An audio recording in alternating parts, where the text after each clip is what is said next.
Good morning, dear students of class 5th. Today, in this video lecture, we will discuss the 12th chapter of SST and the name of the chapter is Towards a Healthier Life. एक healthier जीवन की तरफ. So let's start reading this chapter. The lifespan of the human beings in modern times is much longer than it used to be before. जो लोगों का जीवन चक्र है, जितनी लोगों की आयु है आज के आधुनिक समय में वो काफी अधिक है जितनी की पहले होती थी. New methods and techniques of treatment of disease, जो नए तरीके हैं, नई तकनीक है किसी भी बीमारी के इलाज की, have reduced much of the pain and suffering caused by the disease. उसने काफी कम कर दिया है तकलीफ को जो बीमारी के कारण होती है. They have made human beings healthier than they used to be before. उन्होंने human beings को healthy बनाया है जितना कि वो पहले होते थे. Many deadly diseases have been brought under control. बहुत सी जानलेवा बीमारियां कंट्रोल के अंदर हैं, उनका इलाज संभव है. पहले व्यक्तियों को नहीं पता होता था कि उन्हें कौन सी बीमारी है जिस कारण उनकी मृत्यु हो जाती थी. आज क्या है, आज बीमारियों का इलाज संभव है और बीमारियों की रोकथाम हो रही है और बीमारियों का पता भी चल रहा है कि किस व्यक्ति को कौन सी बीमारी है जिसके कारण उसकी रोकथाम की जा सकती है, जिसके कारण जो व्यक्ति है उनका जो लाइफ स्पैन है वो अधिक है. Many types of medicines, instruments and machines have been developed to help in fighting various diseases. बहुत तरह की मेडिसिन, दवाइयाँ, इंस्ट्रूमेंट्स और जो मशीनें हैं उनका विकास हुआ है to help in fighting various diseases, जो हेल्प करती हैं बीमारियों से लड़ने के लिए. We also have learned ways of preventing many dreadful diseases, और हमने बहुत सारी जानलेवा बीमारियों से लड़ने के लिए हमने उसके उपाय सोच लिए हैं, रास्ते हमें पता हैं. As prevention is always better than cure, ये हम सबको पता है कि जो रोकथाम है वो इलाज से बेहतर है. किसी भी बीमारी की पहले रोकथाम की जानी चाहिए. Simple instruments that help in fighting diseases, simple जो इंस्ट्रूमेंट्स है, जो औजार हैं जो डिजीजेस बीमारियों से फाइट करने में हेल्प करते हैं, वो कौन कौन से हैं इस चैप्टर में हम उन सभी के बारे में स्टडी करेंगे. First one is the thermometer. Thermometer आप सबके घर में होगा और आप सबने थर्मामीटर जरूर देखा होगा और सभी ने चेक भी किया होगा. द इन्वेंशन ऑफ थर्मामीटर, जो थर्मामीटर का आविष्कार है बाय गैब्रियल डेनियर फारेनहाइट, इसके द्वारा हुआ था. Who was a German physicist, वो क्या थे, जर्मन के फिजिसिस्ट थे. फिजिसिस्ट क्या होता है, physicist is a person who studies physics, जो फिजिक्स के बारे में स्टडी करता है, फोर्स की, मोशन की, इन सभी चीजों के बारे में स्टडी करता है. जैसे एक बॉल है, बॉल को अगर हम दीवार पे मारते हैं तो वो वापस आती है फोर्स के कारण. ऐसी बहुत सारी चीजें हैं उनके बारे में जो फिजिसिस्ट है वो स्टडी करता है. इन 1715 में made it possible to know the exact thermal temperature of the patient. उसने ये पॉसिबल किया था कि जिससे इंसान की, कोई भी पेशेंट की जो एग्जैक्ट, जो बिल्कुल उसका सही टेम्परेचर है उसका पता चल सके, तापमान का पता चल सके. This helps the doctor to treat the patient correctly, इससे जो डॉक्टर को हेल्प मिलती है पेशेंट को ट्रीट करने में सही तरह से. Whenever there is an infection in the body, जब भी बॉडी में कोई इन्फेक्शन होता है द टेम्परेचर इंक्रीजेस, जो टेम्परेचर है वो बढ़ता है. दिस इज कॉल्ड फीवर, जिसके कारण बुखार होता है और इसे बुखार कहते हैं. The scale on the temperature, temperature पे जो भी स्केल होता है, ये स्केल है जिसपे लिखा होता है डिग्रीज में, shows the degrees in Fahrenheit, और ये डिग्री दिखाता है फारेनहाइट में. From 95 degree Fahrenheit to 110 degree Fahrenheit इस पे बना होता है. 98.4 डिग्री फारेनहाइट और 37 डिग्री सेल्सियस, जो ये थर्मामीटर है इसमें फारेनहाइट और सेल्सियस दोनों में टेम्परेचर शो करता है. Is the normal temperature of a human being, human being का, किसी भी व्यक्ति का नॉर्मल टेम्परेचर क्या है, वो है 37 डिग्री सेल्सियस या फिर 98.4 degree Fahrenheit. The doctors thermometer uses mercury, जो थर्मामीटर है डॉक्टर्स थर्मामीटर है वो उसमें क्या होता है, मर्करी का यूज होता है. इस थर्मामीटर में मरकरी होता है। जो मरकरी एक ऐसी मेटल है जो लिक्विड फॉर्म में होती है, because it has a high boiling point and A low freezing point. जो मरकरी मेटल है उसका बॉइलिंग पॉइंट बहुत हाई होता है, मतलब वो काफी जब बॉइलिंग पॉइंट मतलब वो काफी गर्म हो तब जाके उबलती है, और उस जमती कब है जब बहुत ही मतलब लो फ्रीजिंग पॉइंट होते हैं, बहुत कम टेम्परेचर में वो जमती है। जो ये mercury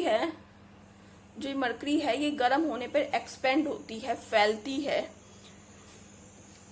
if a person has fever, अगर व्यक्ति को फीवर है, the mercury rises above 98.4 degree Fahrenheit. जो मरकरी है वो 98.4 डिग्री तो व्यक्ति का नॉर्मल टेम्परेचर होता है, इससे बढ़ जाता है। व्यक्ति को अगर टेम्परेचर होगा तो ये मरकरी जो थर्मामीटर के अंदर है ये फैल के ऊपर जाती है, जिससे व्यक्ति का टेम्परेचर पता चलता है। Find out and right what is the normal temperature of air at 9 a.m. and 7 p.m. in Fahrenheit Celsius. You have to write down here. Stethoscope भी आपने देखा होगा, डॉक्टर के गले में होता है जिससे वो हार्ट बीट को देखता है। स्टेथोस्कोप इज एन इंस्ट्रूमेंट, एक इंस्ट्रूमेंट है that makes it possible for a doctor to hear a person's heart beat को सुनने के काम आती है। एंड ब्रीथिंग, उसकी सांस को पता चल जाता है व्यक्ति की सांस सही चल रही है कि नहीं, उसके लंग्स में कोई प्रॉब्लम है कि नहीं। How the stethoscope was developed is an interesting story. ये बहुत ही इंटरेस्टिंग स्टोरी है कि इसका डेवलपमेंट कैसे हुआ, इसका विकास कैसे हुआ, ये कैसे बना। वन डे, एक दिन, एक doctor saw 2 children playing with a hollow log, कि एक डॉक्टर ने देखा कि जो 2 बच्चे हैं, एक होलो लॉग होता है, एक लकड़ी होती है जो अंदर से खाली होती है, उससे खेल रहे थे। व्हेन वन चाइल्ड विस्पर, जब एक बच्चा फुसफुसा रहा था, a message eight one end of the log, the other child could hear it at the other end. एक होलो लॉग था जिसके एक तरफ एक बच्चा बैठा था और दूसरी तरफ दूसरा। तो एक बच्चा जो इस साइड बैठा हुआ था वो कुछ फुसफुसा रहा था, धीरे से बोल रहा था। जो दूसरा बच्चा जो दूसरी साइड बैठा हुआ था वो उसे सुन पा रहा था। This gave the doctor an idea, इससे डॉक्टर को एक आइडिया मिला। ही रोल्ड हिज न्यूज़पेपर, उसने अपने न्यूज़पेपर को रोल किया लाइक ए लॉन्ग ट्यूब, एक लॉन्ग ट्यूब की तरह, and put it on his patients chest, और उसे पेशेंट की चेस्ट पर रख दिया, छाती पर रख दिया। टू हिज सरप्राइज, आश्चर्य रूप से, the heart beat of the patient could be heard more clearly, जो पेशेंट की हार्ट बीट है वो और अच्छी तरह से सुनी जा सक रही थी। A stethoscope of today is far more sensitive, वो मोर सेंसिटिव होते हैं, उसे अच्छी तरह सुनाई देता है देन अ मेयर पेपर ट्यूब, जो पेपर ट्यूब होती है, मेयर जो खाली पेपर ट्यूब होती है, उससे अधिक ये जो स्टेथोस्कोप है इससे जो पेशेंट है उसकी हार्ट बीट सुनाई देती है। Stethoscope helps the doctor to find out whether the heart and the lungs of a patient are functioning normally, जो हार्ट बीट है और जो लंग्स है, वो हार्ट है और जो लंग्स है किसी भी पेशेंट के वो सही तरह काम कर रहे हैं या नहीं, इससे इस स्टेथोस्कोप से पता चलता है। Third one is microscope. This is the picture of a microscope, ये आप सभी ने लेबोरेटरी में जरूर देखी होगी। A microscope is an instrument, एक इंस्ट्रूमेंट है विच मैग्निफाइज, जो बड़ा करके दिखाता है, small objects and makes it possible for doctors and scientist to see through the minute germs that are not normally visible to our naked eyes। ये जो microscope है ये छोटी चीज को भी बहुत बड़ा करके दिखाता है, जिससे जो डॉक्टर्स हैं और जो साइंटिस्ट हैं वो छोटी सी छोटे जर्म्स को भी, जिन्हें नंगी आंखों से हम नहीं देख सकते, जो हमारे आसपास होते हैं हम उसे नहीं देख सकते, परंतु इस माइक्रोस्कोप की हेल्प से हम उन्हें काफी बड़ी मतलब काफी बड़े आकार में हम देख सकते हैं। Go to a school laboratory, अपने स्कूल लेबोरेटरी में जाओ and see for yourself how things look bigger under a microscope, कि माइक्रोस्कोप के अंदर चीजें कितनी बड़ी दिखाई देती हैं। The story of how the microscope was invented is also very interesting, इसकी स्टोरी भी बहुत इंटरेस्टिंग है।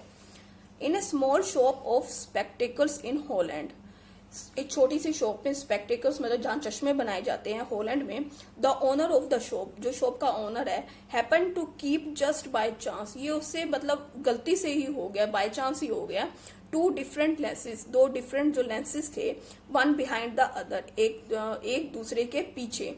While talking to his customer, अपने कस्टमर से बात करते हुए, he happen to see a fly through these glasses, उसने क्या देखा कि उसने एक फ्लाई देखी, एक उड़ने वाली कोई भी चीज देखी इस ग्लासेस के थ्रू, जब उसने बाय चांस एक ग्लास के नीचे दूसरा ग्लास रख दिया।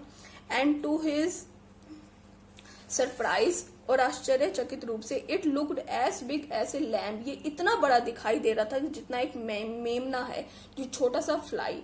ही then prepared a toy called flea glass, उसने तब क्या प्रिपेयर किया, एक टॉय प्रिपेयर किया जिसे कहते हैं फ्ली ग्लास कहते हैं, which became very popular among children, जो बच्चों के बीच में बहुत फेमस हुआ।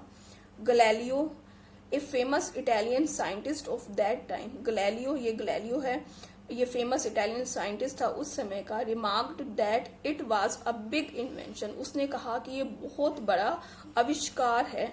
ही too made a device with the help of two lenses, उसने भी एक डिवाइस बनाया इन दो लेंसेज की हेल्प से, एंड कॉल्ड इट माइक्रोस्कोप, इसे क्या कहने लगे, इसे माइक्रोस्कोप कहने लगे।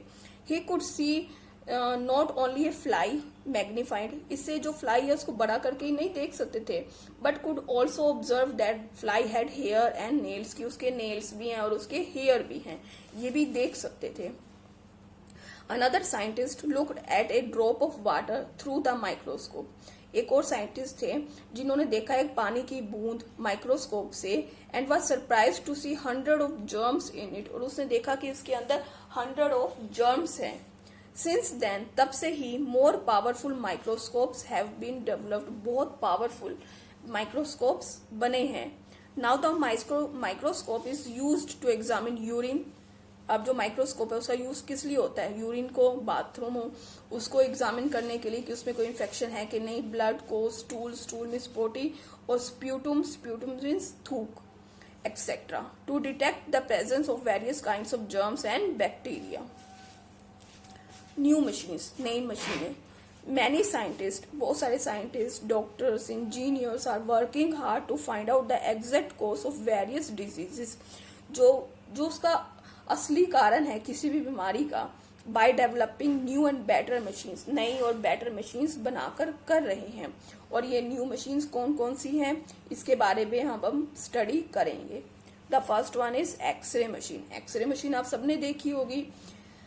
This machine helps the doctors to locate fractures and cracks, ये हेल्प करती है डॉक्टर्स की, कोई भी फ्रैक्चर हो, जब कोई भी हड्डी टूटी हो या उसमें कोई चीर आ गया हो, ये डॉक्टर को डिटेक्ट करने में, उसको ढूंढने में, हड्डियों में बहुत फायदा करती है। और other problems in the bones of our body. Have you seen X-ray? What do you see in x ray?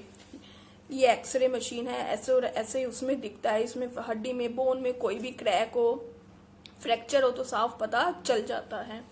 The second one is laser. The laser is a new technology, ये नई तकनीक है। With the help of laser rays, ये rays होती हैं, किरणें होती हैं बहुत तेजी वाले, doctors are able to treat patients, जो डॉक्टर हैं वो पेशेंट्स को ट्रीट करने में ये हेल्प करती है, ये जो लेजर होती हैं, विदाउट सर्जरी, सर्जरी के बिना, और cutting open the affected area, कोई भी इफेक्टेड एरिया है उसको कट करे बिना ही यहाँ पर जो डॉक्टर हैं उसको ट्रीट कर देते हैं। सोफिस्टिकेटेड मशीनें, जो भी मशीनें हैं, जटिल मशीनें, जो भी वर्ल्ड वाइड फेमस हैं, जो मशीनें पूरे वर्ल्ड में एक जैसी हैं, लाइक अल्ट्रासाउंड, कैट स्कैन, इसकी कैट स्कैन की फुल फॉर्म क्या है, computerised axial tomography, and MRI. MRI क्या होती है, magnetic resonance imaging, help the doctor to see the condition of very complex parts of our body like the brain, liver, kidney और intestines। ये जो मशीनें हैं, कैट स्कैन, एमआरआई, ये है एमआरआई मशीन। इसमें व्यक्ति को लेटा दिया जाता है और उसको अंदर भेजा जाता है, जिससे जो ब्रेन, स्पाइनल कॉर्ड, उसकी बिल्कुल डिटेल में इंफॉर्मेशन हमें मिल जाती है कि उसके व्यक्ति के ब्रेन में या स्पाइनल कॉर्ड में कोई बीमारी तो नहीं है।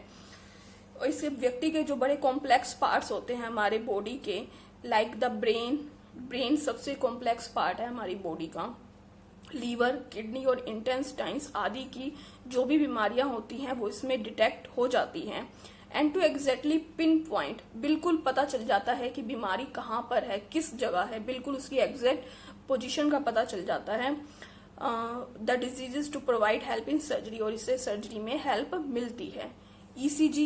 ईसीजी क्या होती है, कार्डियोग्राफ ये हार्ट की होती है मशीन, एंड द ईईजी क्या होती है, ब्रेन की मशीन होती है, इससे ब्रेन की एक्टिविटी का पता चल जाता है और इससे हार्ट का ECG. Electro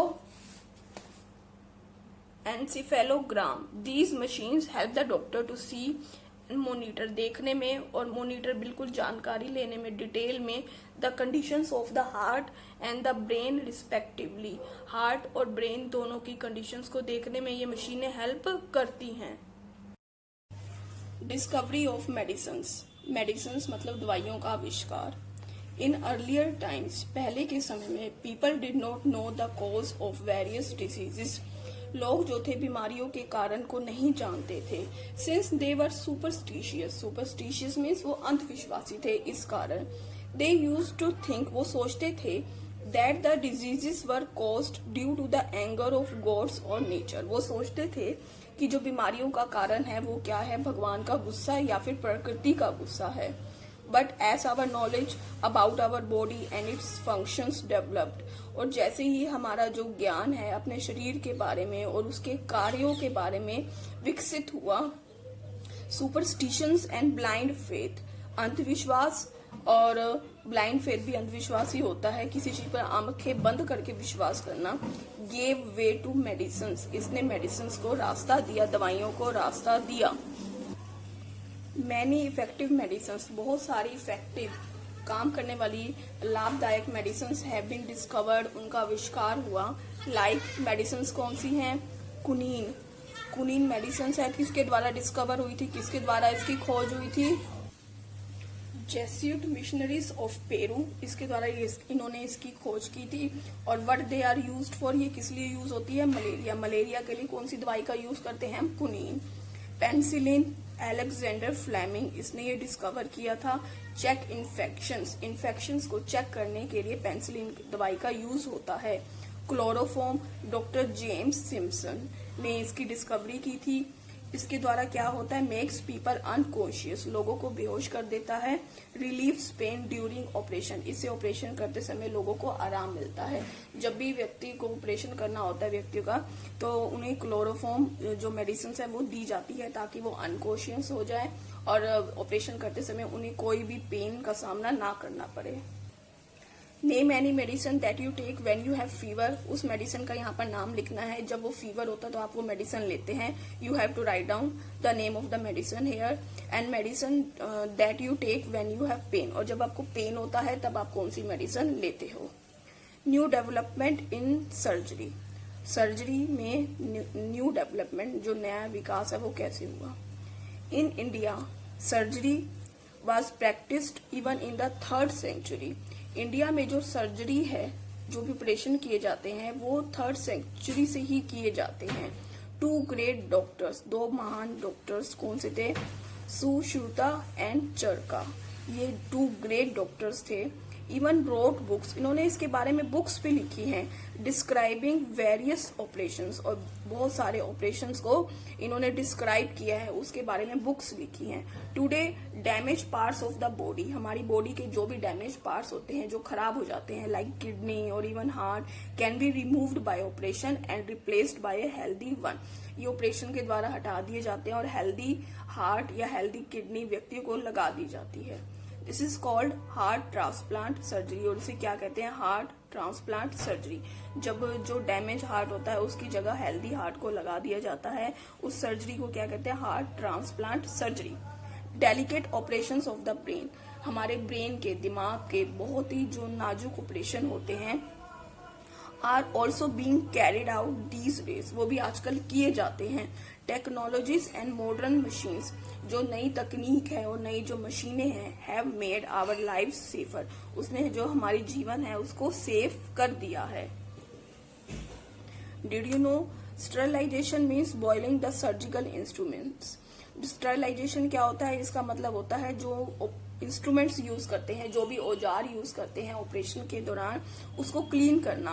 to make them germ free, उन्हें जर्म से बचाना, so that they do not cause infection, ताकि इसके कारण जो पेशेंट है उसको कोई भी इन्फेक्शन ना हो। प्रिवेंशन ऑफ डिजीजेस, बीमारियों से बचाव। Today millions of lives are saved from diseases, आज लाखों जिंदगियां जो हैं बचाई जाती हैं बीमारियों से बाय टेकिंग प्रिवेंटिव मेजर्स, ऐसे तरीकों को यूज करके जिससे बीमारियों से हमारा बचाव हो सके। Immunology is a system of making the body immune to particular disease through vaccination. Immunology क्या होती है? Immunology is the study of immune. ये इम्यून की स्टडी होती है। इसमें क्या करते हैं? इम्यून सिस्टम क्या होता है? बीमारियों से बचने के लिए हमारे शरीर में कितनी क्षमता है। जैसे आजकल कोरोना फैला हुआ है तो सभी कहते हैं अपनी इम्यूनिटी स्ट्रोंग करो, ताकि अगर कोरोना आपको हो तो वो आपको इफेक्ट ना कर पाए। इसका मतलब है इम्यूनिटी अगर किसी व्यक्ति की स्ट्रोंग होती है, उसके अंदर बीमारियों से लड़ने की क्षमता होती है, तो जो बीमारी है उसको कम उस पर अटैक करती है। इसलिए व्यक्ति को अपनी इम्यूनिटी स्ट्रोंग करनी चाहिए। Immunology is a system of making the body immune to particular disease. कोई भी पर्टिकुलर जो डिजीज होती है, कोई भी बीमारी होती है, उससे अपनी बॉडी को बचाना थ्रू वैक्सीनेशन। वैक्सीनेशन के द्वारा उसे क्या कहते हैं? इम्यूनोलॉजी स्टडी को कहते हैं। The first vaccine to be developed was the smallpox vaccine. जो सबसे पहली वैक्सीन थी, सबसे पहले जो इंजेक्शन था वो कौन सा था? स्मॉल पॉक्स वैक्सीन बनाई गई थी। वैक्सीनेशन हर एक बच्चे को लगते हैं। जब बच्चा पैदा होता है उससे 15 या 16 इयर्स तक हर बच्चे को वैक्सीनेशन दिए जाते हैं, चाहे वो चिकन पॉक्स का हो, टाइफाइड का हो। ऐसे बहुत सारे इंजेक्शंस हैं जो बच्चों को दिए जाते हैं। इसे क्या कहते हैं? वैक्सीनेशन कहते हैं, ताकि हमारी बॉडी में वो इम्यूनिटी बन जाए बीमारियों के प्रति, ताकि वो बीमारियां हम पे अटैक ना कर पाए। उसे कहते हैं vaccination. So students, the rest of the chapter we will discuss tomorrow, and for today what is your homework? Your homework is you will read this chapter very carefully at home and try to understand this chapter. Thank you.